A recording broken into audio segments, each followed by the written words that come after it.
क्या आप भी सोलर पैनल खरीदना चाह रहे थे, लेकिन अब आपके लिए बुरी खबर है कि हुकूमत ने सोलर पैनल्स पर 18% टैक्स लगाने की तजवीज़ दे दी है। 18% टैक्स लगने के बाद सूरत हाल क्या होगी और ये किन लोगों पर लग रहा है, आज की वीडियो में आपको ये बताने की कोशिश करेंगे। 18% टैक्स जो है वो पाकिस्तानी इंपोर्टर हजरात पे लग रहा है, जो कि बाहर से सोलर पैनल्स दरामद करते हैं, यानी कि चाइना से जितने भी सोलर पैनल्स आते हैं उन पे अब 18% जो है वो टैक्स लगेगा। टैक्स लगने के बाद क्या सूरत हाल होगी? टैक्स लगने के बाद कम से कम जो सोलर पैनल्स की कीमत है वो 3 रुपये और ज़्यादा से ज़्यादा 4 रुपये पर वॉट तक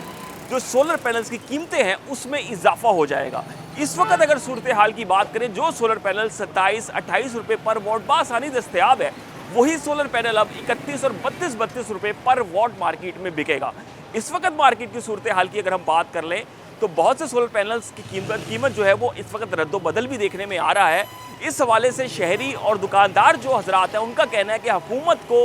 सोलर पैनल्स पर जो टैक्स लगाया है इसको वापस लेना चाहिए, क्योंकि सोलर पैनल्स पर अब तक की जो सूरत हाल थी, ग्रीन एनर्जी बहुत ज़्यादा बूस्ट हो रही थी और हुकूमत की जानिब से सोलर पैनल्स में कोई भी टैक्स जो है वो नहीं लगाया गया था। लेकिन इस 18% के टैक्स के बाद सोलर पैनल्स की कीमतों में 3 से 4 रुपये पर वॉट का इजाफा हो जाएगा, जिससे कि जो फी सोलर पैनल की जो एक प्लेट है उसमें 3-3 हज़ार 4-4 हज़ार रुपये पर प्लेट का इजाफा देखने में आएगा।